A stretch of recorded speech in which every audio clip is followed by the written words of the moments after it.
ನಮಸ್ಕಾರ ಸ್ನೇಹಿತರೆ. ಹಿಂದೂ ಸಂಪ್ರದಾಯದಲ್ಲಿ ಒಳ್ಳೆಯ ಕೆಲಸ ಮಾಡಿದವರಿಗೆ ಸ್ವರ್ಗ ಹಾಗೂ ಪಾಪ ಮಾಡಿದವರಿಗೆ ನರಕ ಪ್ರಾಪ್ತಿ ಆಗುತ್ತದೆ ಎನ್ನುವ ನಂಬಿಕೆ ಇದೆ.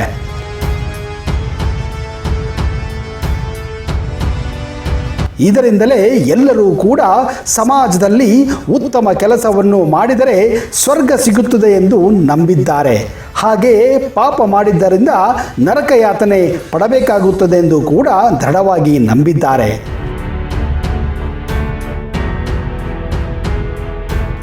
ಆದರೆ ಮಹಾಭಾರತದ ಕಥೆಯ ಬಗ್ಗೆ ಕೆಲವೊಂದು ವಿಚಾರಗಳನ್ನು ನೀವು ಅವಲೋಕಿಸಿದರೆ ಇಲ್ಲಿ ಕೆಲವು ತದ್ವಿರುದ್ಧ ಘಟನೆಗಳು ಆಗಿದ್ದನ್ನು ನೀವು ನೋಡಬಹುದು.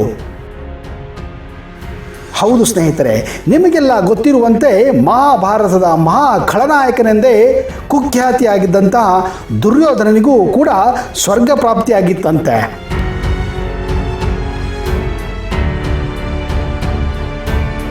ಇದನ್ನು ಕೇಳಿದರೆ ನಿಮಗೂ ಕೂಡ ಆಶ್ಚರ್ಯವಾಗಬಹುದು.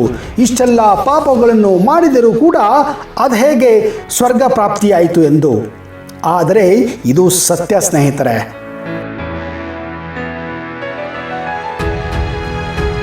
ಬನ್ನಿ ಸ್ನೇಹಿತರೆ, ಹಾಗಾದರೆ ಇವತ್ತಿನ ಈ ವಿಡಿಯೋದಲ್ಲಿ ನಿಮಗೆ ಅಷ್ಟೆಲ್ಲ ಪಾಪಗಳನ್ನು ಮಾಡಿದರೂ ಕೂಡ ಆ ದುರ್ಯೋಧನ ಅಂದರೆ ಸುಯೋಧನನಿಗೆ ಸ್ವರ್ಗ ಹೇಗೆ ಪ್ರಾಪ್ತಿಯಾಯಿತು ಎನ್ನುವ ಸಂಪೂರ್ಣವಾದ ಮಾಹಿತಿಯನ್ನು ಕೊಡಕ್ಕೆ ಹೋಗ್ತಾ ಇದ್ದೀನಿ.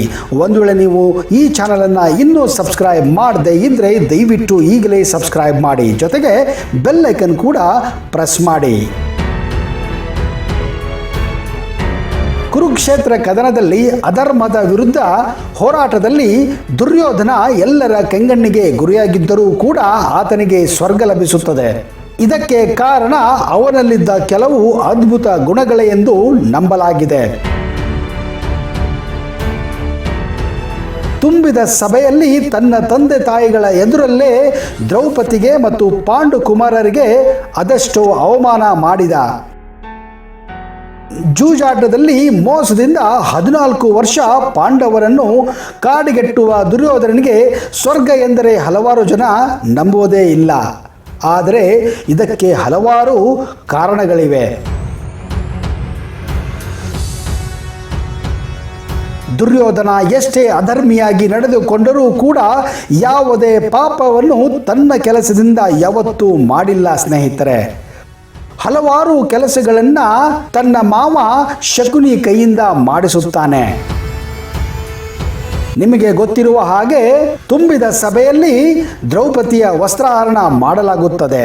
ಆದರೆ ಯಾವುದೇ ಕೆಲಸದಲ್ಲೂ ದುರ್ಯೋಧನ ನೇರವಾಗಿ ಮಾಡಿಲ್ಲ.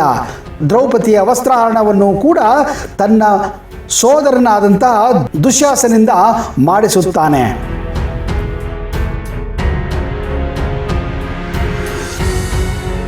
ತನ್ನ ಕರ್ತವ್ಯದಲ್ಲಿ ಮತ್ತು ಆಡಳಿತದಲ್ಲಿ ಬಹಳ ನಿಷ್ಠೆ ಹೊಂದಿದ್ದ ದುರ್ಯೋಧನ ಮಹಾಭಾರತದ ಯುದ್ಧದ ನಂತರ ಪಾಂಡವರೆಲ್ಲ ಸತ್ತು ಸ್ವರ್ಗಕ್ಕೆ ಬಂದಾಗ ಅಲ್ಲಿ ಸುಯೋಧನ ಇರುವುದನ್ನು ಕಂಡು ಭೀಮ ಯುಧಿಷ್ಠಿರನಿಗೆ ಪ್ರಶ್ನೆ ಕೇಳುತ್ತಾನೆ, ದುರ್ಯೋಧನ ಇಷ್ಟೆಲ್ಲ ಮಾಡಿದರೂ ಅದೇಗೆ ದುರ್ಯೋಧನ ಸ್ವರ್ಗಕ್ಕೆ ಬಂದ ಎಂದು.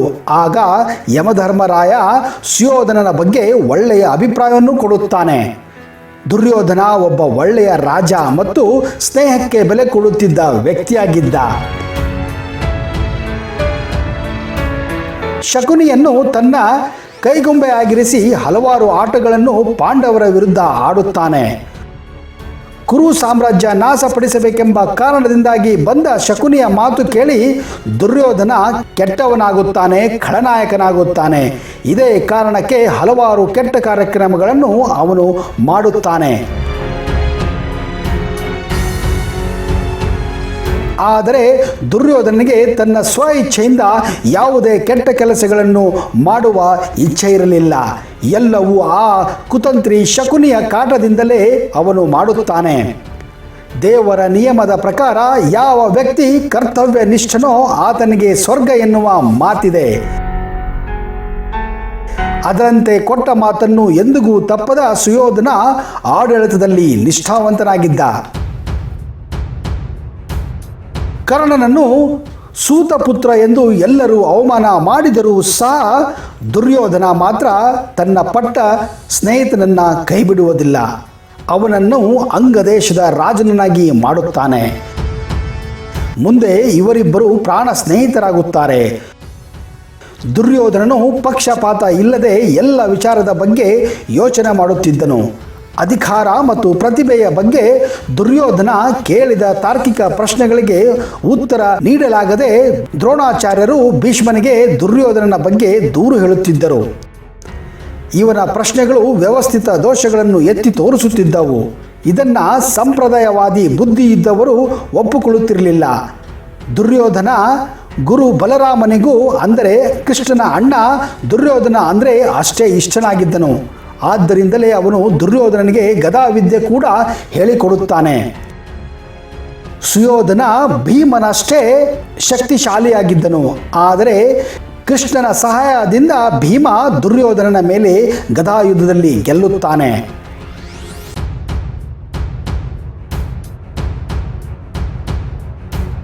ಸುಯೋಧನ ಸಮಾಜದ ಕೆಳವರ್ಗದ ಬಗ್ಗೆ, ಬಡವರ ಬಗ್ಗೆ ಅತ್ಯಂತ ಕಾಳಜಿಯಿಂದ ನೋಡಿಕೊಳ್ಳುತ್ತಿದ್ದ.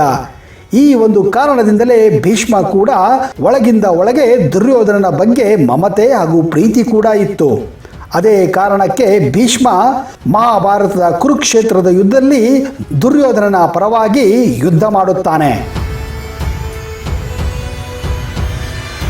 ಯುದ್ಧದ ಕೊನೆಯಲ್ಲಿ ತನ್ನ ಒಡ ಹುಟ್ಟಿದವರು ಮತ್ತು ಬಳಗದವರನ್ನೆಲ್ಲ ಕಳೆದುಕೊಂಡರೂ ಕೂಡ ದುರ್ಯೋಧನ ದುಃಖಿಸಿರಲಿಲ್ಲ.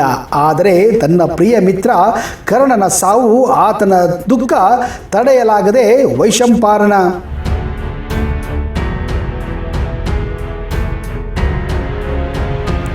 ವೈಶಂಪಾಯನ ಸರೋವರದಲ್ಲಿ ತಪೋನಿರತನಾಗುತ್ತಾನೆ. ಈ ಎಲ್ಲ ಒಳ್ಳೆಯ ಗುಣ ಹೊಂದಿದ್ದ ಸುಯೋಧನನಿಗೂ ಕೂಡ ಅಲ್ಪಕಾಲ ಸ್ವರ್ಗ ಪ್ರಾಪ್ತಿಯೆಂದು ಪುರಾಣಗಳು ಸಾರುತ್ತವೆ.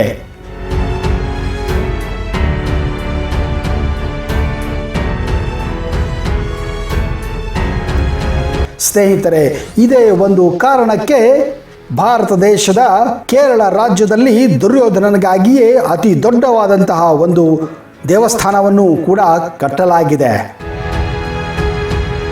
ಪ್ರತಿ ವರ್ಷ ಇಲ್ಲಿ ಕೌರವರೇಶ್ವರನಿಗೆ ಜಾತ್ರೆ ಕೂಡ ನಡೆಯುತ್ತದೆ. ಇದು ಕೇರಳ ರಾಜ್ಯದ ಕೊಲ್ಲಂ ಜಿಲ್ಲೆಯಲ್ಲಿರುವ ಕುರುವ ಎನ್ನುವ ಸಮುದಾಯ ಮಾತ್ರವೇ ದುರ್ಯೋಧನನ್ನು ಆರಾಧಿಸುತ್ತಾರೆ.